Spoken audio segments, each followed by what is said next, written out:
La télévision française a toujours été le théâtre des plus grands affrontements politiques, des débats présidentiels aux interviews explosives. Certains clashs ont marqué l'histoire, fait trembler les plateaux et parfois même changé le cours d'une élection. Voici les 7 clashs politiques qui ont le plus secoué la télé française. On est en 1974, c'est le tout premier débat télévisé de l'histoire politique française. Valéry Giscard d'Estaing affronte François Mitterrand. Ce dernier reproche à Giscard son manque de cœur sur la politique sociale. La réponse de VG est entrée dans la légende.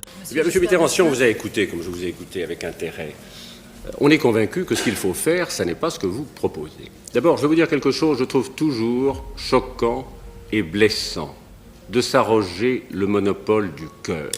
Vous n'avez pas, Monsieur Mitterrand, le monopole du cœur. Vous ne l'avez pas. J'ai un cœur comme le vôtre, qui bat sa cadence et qui est le mien. Vous n'avez pas le monopole du cœur. Et ne parlez pas aux Français de cette façon si blessante pour les autres. Cohabitation tendue. François Mitterrand, président sortant, face à son Premier ministre Jacques Chirac. Chirac veut être traité d'égal à égal. Ce soir, nous sommes 2 candidats à égalité. Vous me permettrez donc de vous appeler Monsieur Mitterrand. La réplique de Mitterrand est assassine.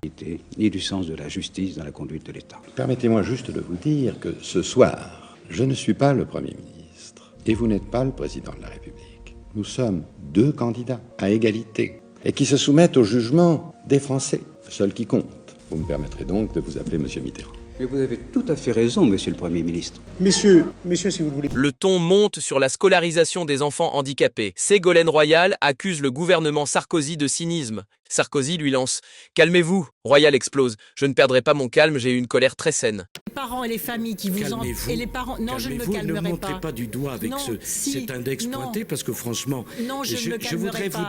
Non, je ne me calmerai pas. Je ne me calmerai pas. Pour être président de la République, il faut être calme. Non, pas quand il y a des injustices utiles. Jean-Pierre Elkabbach, maître de la punchline, reçoit Marine Le Pen. Dès le bonjour, il dégaine « Marine Le Pen, vous n'avez pas honte ?» La candidate décontenancée répond « Honte de quoi ?» Un des plus grands moments de tension entre un journaliste et une figure politique. Bonjour Marine Le Pen. Bonjour. Vous n'avez pas honte? Pardon? Vous n'avez pas honte? Honte de quoi? Vous n'avez pas de regrets? Non mais vous, de quoi me parlez-vous, Monsieur Elkabbach? Vous n'étiez pas Je vous reconnais bien là dans la provocation. Le monde entier était à Paris hier. Xavier Bertrand est candidat à la primaire de la droite. Anne-Sophie Lapix, implacable, lui assène. Pour l'instant, vous n'êtes même pas au second tour dans les sondages. Bertrand accuse le coup. Un clash qui a fait le buzz pendant des semaines. Qui a fait tant de mal à la France et aux Français. Un président de la République qui a eu sa chance et qui a échoué. Et aujourd'hui, les électeurs de la droite et du centre, comme une majorité de Français, veulent que cela change. Je suis celui qui peut porter ce changement. Vous pensez sérieusement que si je n'étais pas aujourd'hui le mieux placé, pensez que je serais devant vous ce soir pour vous expliquer mon projet? Pour l'instant, vous n'êtes même pas au second tour dans les sondages. Vous savez pertinemment, aujourd'hui, que je suis le seul qui peut me qualifier pour le second tour et le seul à même de l'emporter. Je ne sais rien. En parlant de dynamique. Sur un plateau, Marine Le Pen et Jean-Luc Mélenchon s'affrontent violemment sur la laïcité et la religion. Les échanges deviennent extrêmement musclés. Un des rares face-à-face directs entre les 2 figures les plus clivantes de la politique française. Et donc, je dis encore une fois que j'inscrirai dans la Constitution le droit de défendre notre patrimoine historique et culturel. Qu'est-ce que ça veut dire? Ça veut dire, je viens de donner l'exemple.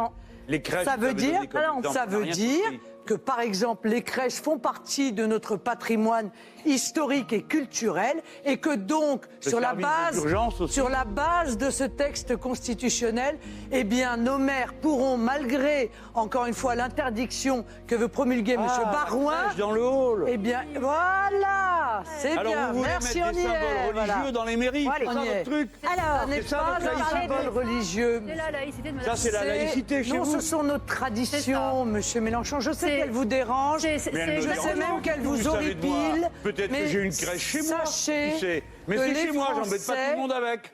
Après une enquête qui l'accuse, Rachida Dati est sur le grill. Patrick Cohen pose la question qui fâche. Dati retourne le micro. Est-ce que vous harcelez vos collaborateurs, Monsieur Cohen? Le plateau devient électrique. Un des clashs les plus récents et les plus virulents. Voilà. Donc vous n'avez pas d'éléments de ce qui a été dit. Est-ce que vous avez été vérifié? Monsieur Cohen, il y a une enquête Mediapart qui vous a mis en cause pour harcèlement, management toxique. Non, pas. Si, l'enquête Mediapart qui est ressortie très récemment. Est-ce que c'est vrai, Monsieur Cohen? Est-ce que vous harcelez vos collaborateurs? Est-ce que vous êtes désagréable avec lesquels vous travaillez? C'est affirmé dans une enquête Mediapart. Non, est-ce que c'est non, mais on vous accuse de harcèlement. Oui. Monsieur Cohen, est-ce que c'est vrai? Non, mais est-ce que vous pouvez me répondre? Ne détournez pas la question. Non, je ne vous détourne pas la question. Je vous renvoie. Il y a une enquête vous concernant. Est-ce que c'est vrai, Monsieur Cohen? Moi, j'ai beaucoup de peine. Pardon, si, parce que le harcèlement, c'est un délit, Monsieur Cohen. Je n'ai pas été accusé Il y a eu une enquête, dans une enquête Mediapart. C'est un délit, Monsieur Cohen. Avez-vous harcelé vos collaborateurs? Est-ce que vous êtes désagréable avec vos proches? Madame la ministre. Non, mais Madame Lemoine, il y a une enquête Mediapart qui a été ouverte sur harcèlement. Non, elle n'a pas été ouverte. Personne n'a été ouverte. C'est pas une enquête qui est ouverte. Si.